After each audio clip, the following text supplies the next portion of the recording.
Vídeo de hoje do canal do Nicola para falar sobre as contas do Corinthians, quanto o Timão pode faturar com atletas emprestados, tem bastante dinheiro em jogo. E o São Paulo que pode negociar 2 jogadores a pedido de Hernan Crespo. Tem também um boato de Dentinho no tricolor, vou te explicar em detalhes essa história. Bora falar também sobre a matemática do título do Atlético Mineiro, como é que ficou depois dos empates do Galo e do Flamengo. Renato Gaúcho bem bravo com uma pergunta feita a ele durante a entrevista coletiva depois do jogo contra o Grêmio. Vou falar ainda sobre o tricolor gaúcho, mais perto da zona do rebaixamento, além de uma treta no Palmeiras. Jorge, auxiliar técnico do Abel Ferreira, tudo isso a partir de agora.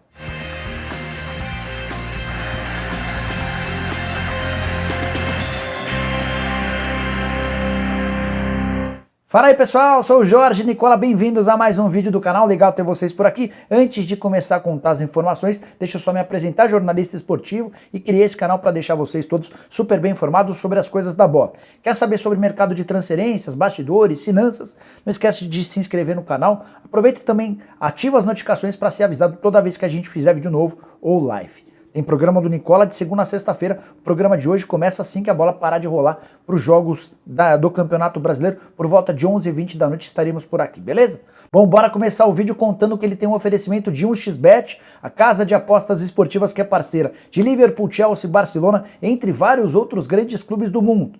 E na 1xBet você tem todo tipo de aposta para cada jogo. Faz o teste, pega agora mesmo o link que eu vou deixar no comentário fixo e abra, por exemplo, na partida entre São Paulo e Atlético Paranaense, jogo do Morumbi, às 21h30, jogo importante, são 2 times brigando contra o rebaixamento. A vitória do São Paulo hoje paga R$ 1,81 para cada real apostado. Já em caso de empate, R$ 3,58 e a vitória do Furacão, o atual campeão da Sul-Americana, pagando R$ 4,68. Você acha que o Atlético pode complicar o São Paulo? Tem aí uma boa opção. Sempre lembrando que usando o cupom Nicola você tem 100% de bônus no valor do primeiro depósito e o apostador iniciante que perder na 1xBet tem até $10 devolvidos pela casa.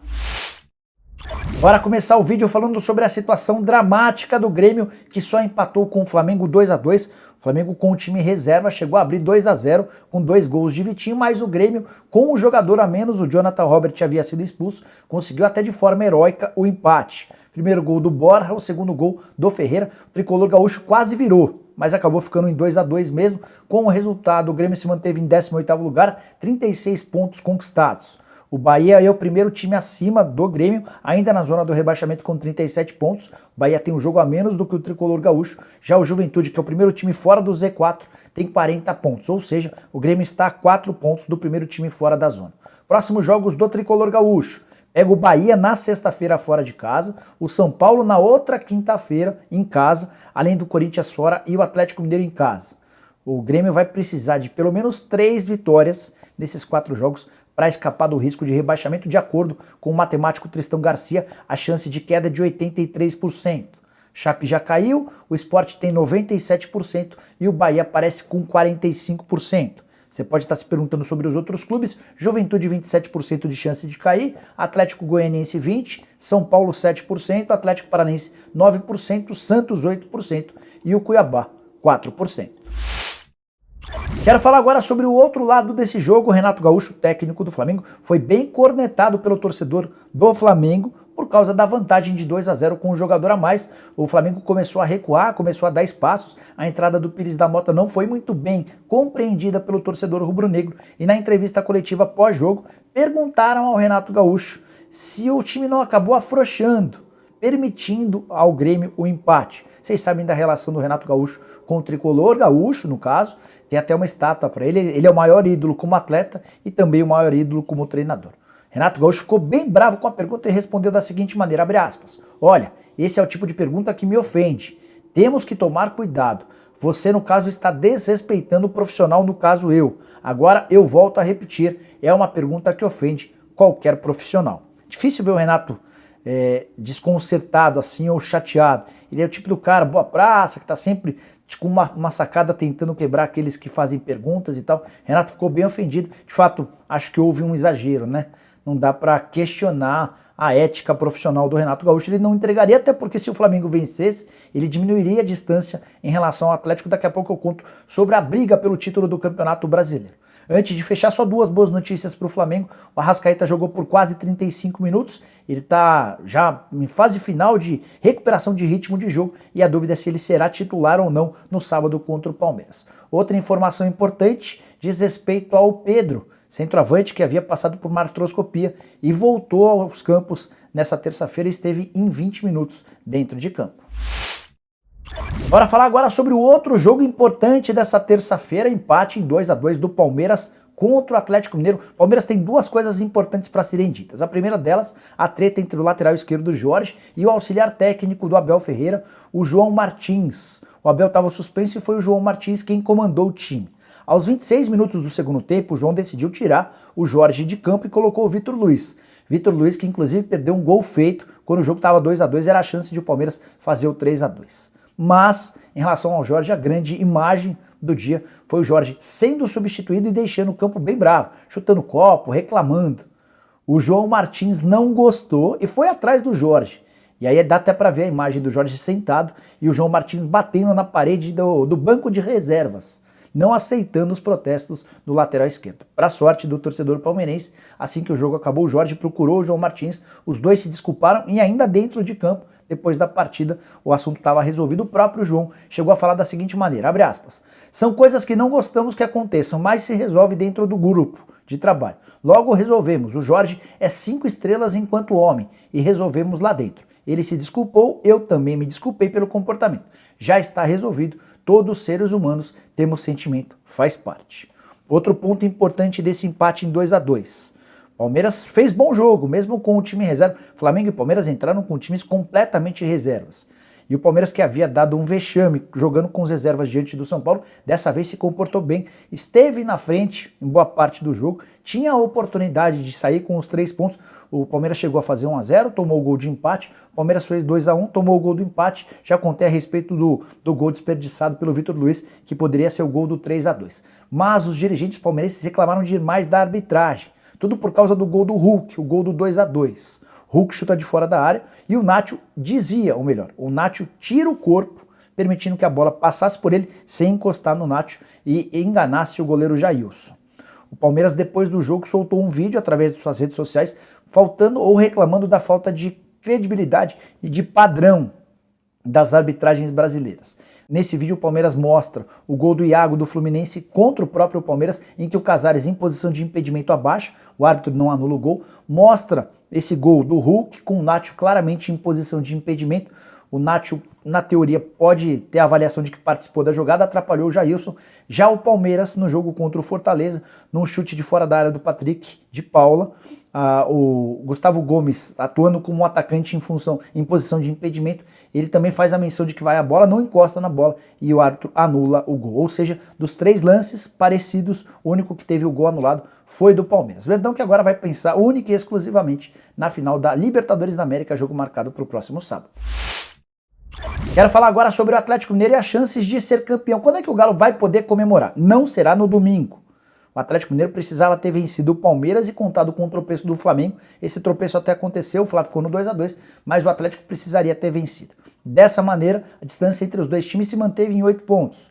O Atlético com 75 pontos, o Flamengo com 67. O Fla só tem mais 4 jogos, ou seja, a pontuação máxima do Flamengo é de 79 pontos caso ele vença os 4 jogos. Eu até acho que o Flamengo tem chance de vencer os 4. Dessa maneira, o Galo precisa de 5 pontos para se sagrar matematicamente campeão. Mas é possível que o título do Atlético venha antes de o Atlético somar esses 5 pontos. No próximo domingo, o Galo recebe o Fluminense. Se vencer, vai a 78 pontos. E aí, na terça-feira da semana que vem, o Flamengo volta a jogar pelo Campeonato Brasileiro, recebe o Ceará. Com a vitória do Atlético Mineiro diante do Fluminense no domingo e um eventual empate ou derrota do Flamengo para o Ceará, o Atlético será campeão na próxima terça-feira. Mas digamos que o Flamengo vence o Ceará, a chance de título pode aparecer na quinta-feira, quando o Atlético Mineiro visita o Bahia. Aí bastaria ao Atlético vencer o Bahia com 2 vitórias. O Galo comemoraria o título do Campeonato Brasileiro na próxima quinta-feira não dessa semana, da outra em Salvador. Só mais uma coisa sobre o Atlético. Com um gol marcado nessa terça-feira, o Hulk se isolou na artilharia do Campeonato Brasileiro. O atacante já tem 15 gols somente na Série A. Bora falar agora sobre o Corinthians, que tem vários jogadores emprestados e pretende, imagina, torce, para que consiga faturar uma boa grana com esses caras. Fiz o levantamento de possíveis negócios. E essa grana pode bater até 27 milhões de euros, caso todas as negociações alcancem o valor máximo. 27 milhões de euros equivalem a 170 milhões de reais. Difícil imaginar que o Corinthians consiga tudo isso. Vamos analisar caso a caso. O Ederson é o jogador mais valioso. O Corinthians tem pedido 8 milhões de euros, ou mais de 50 milhões de reais, pelo volante que faz ótimo campeonato pelo Fortaleza. O contrato de empréstimo termina em dezembro. Sornosa, emprestado ao Tijuana, a opção de compra é de 4 milhões e 300 mil euros. Ele volta em janeiro, caso não fique no México. Vital, está jogando no Panathinaikos da Grécia. Empréstimo e opção de compra por 4 milhões de euros. Bruno Mendes, emprestado até a metade do ano que vem para o Internacional, 3 milhões e meio de euros. Gel André Luiz, atacante, que deve ir para a Coreia do Sul ou para o Japão, está sendo negociado por 2 milhões de euros. Esse é o negócio mais viável, é o negócio mais palpável entre todas as cifras que eu já citei. Richard, devolvido pelo Atlético Paranaense, tem contrato com o Timão por mais uma temporada. Os empresários dele trabalham em busca de uma oferta de algo na casa de 1 milhão e 800 mil euros de clubes do Japão e do Catar. Tem também o Davó, atacante comprado do Guarani, está jogando no Philadelphia Union, da Major League Soccer, volta em janeiro. O Walter, goleiro, tem contrato somente até dezembro, não terá seu vínculo renovado e vai ficar em definitivo no Cuiabá, jogador que não vai render qualquer centavo ao Timão. Janderson, mais um bom campeonato brasileiro pelo Atlético Goianiense, o Atlético não tem condição de comprá-lo. A tendência é que o Janderson seja devolvido, situação parecida ao do Matheus Jesus, que nesse momento joga no Náutico. O Timbu não vai comprar o Matheus Jesus, isso já está certo. Everaldo, mais ou menos a mesma circunstância no esporte. Tem também o Fecim, que tem feito campeonato regular pela Ponte Preta na Série B. Falei dos 27 milhões de euros, seria o valor máximo alcançado se todos os negócios fossem fechados pelos valores pedidos pelo Corinthians. 170 milhões de reais. Vamos trabalhar com metade? O Corinthians conseguiria, com essa galera, cerca de 85 milhões de reais. Bem perto daquilo que o Timão precisa para cumprir a meta orçamentária prevista para 2021 com venda de atletas. Quero fechar o vídeo falando sobre o São Paulo, muitas novidades. Começando pelo Crespo, ex-treinador do São Paulo, muito cotado para assumir o Elche da Espanha. E um site espanhol chamado El Gol Digital informou que o Crespo já indicou 2 jogadores do São Paulo. Só achei meio maluca a história porque ele nem foi oficializado como novo treinador do Elche e já teria indicado 2 jogadores. São eles o volante Luan, revelado nas categorias de base do São Paulo, e Rigoni, que acaba de ser comprado pelo São Paulo depois de uma passagem pelo Elche. Enquanto o argentino jogava no Elche, ele pertencia ao Zenit, estava por empréstimo. Acabou não ficando por lá e tem feito bom campeonato, boa temporada pelo São Paulo. Foi a contratação mais cara do tricolor no ano, 11 milhões de reais ao lado do Orejuela. Esses 2 foram os atletas mais caros. São Paulo não se manifesta sobre um possível interesse, garante que não tem proposta, acho natural que não tenha mesmo. Os trâmites ainda estão sendo acertados entre o Crespo e o Elche, mas é uma história para a gente ficar de olho. Queria contar também a respeito de Dentinho. Surgiu na noite dessa terça-feira o boato de que o Dentinho, ex-jogador do Corinthians, pode pintar como reforço do São Paulo. Bora explicar para você de onde surgiu isso. A Dani Souza, esposa do Dentinho, participou de um podcast ao lado do Carioca e do Bola. Eles trabalharam juntos todos no Pânico. A Dani Souza como mulher samambaia, o Carioca e o Bola. E aí, durante a entrevista, ela falou sobre a Ucrânia, sobre o casamento com o Dentinho, sobre uma série de outras coisas, afirmou que a preferência do Dentinho é jogar no Corinthians, mas a janela de transferência está fechada, então eles estão aguardando os próximos passos. E enquanto eles falavam sobre essas coisas, o Carlinhos, lembra dele, o mendigo, que também trabalhou com toda essa turma, mandou uma mensagem para o Carioca e para o Bola, assegurando que o Dentinho vai jogar no São Paulo. Não dava para saber se era uma brincadeira, se era o Carlinhos, que é São Paulino fanático, tentando tirar um sarro, mas a Dani Souza ficou relativamente surpresa com a notícia. Ela falou, não tem nada de São Paulo. Pelo contrário, o Dentinho já zoou muito, já xingou muito o São Paulo nos tempos em que era atleta do Corinthians. Difícil imaginar que possa existir qualquer movimento nesse sentido. Você, São Paulino, gostaria de ter o Dentinho, 32 anos de idade, está livre no mercado, não teve seu contrato renovado com o Shakhtar Donetsk? Use o espaço para comentários para opinar. Para completar, queria falar que o Rojas, enfim, rescindiu seu contrato com o São Paulo, não é mais jogador do clube, enquanto o Richarlison, ex-jogador do Tricolor, super campeão pelo clube, teve o anúncio de que vai fazer parte do Caminho dos Ídolos, que é um espaço dentro do Morumbi onde ex-atletas são homenageados. Além do Richarlison, o Leandro Guerreiro também ganhou tal reverência.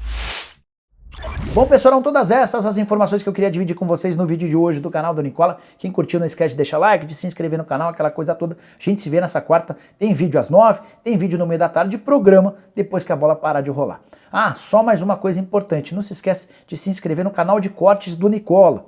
A gente criou o canal, vou deixar o link na descrição e todo mundo que tiver inscrito nessa quarta-feira, durante o programa do Nicola, vai concorrer a uma camisa do seu time do coração. Fechado? Abraço, tchau!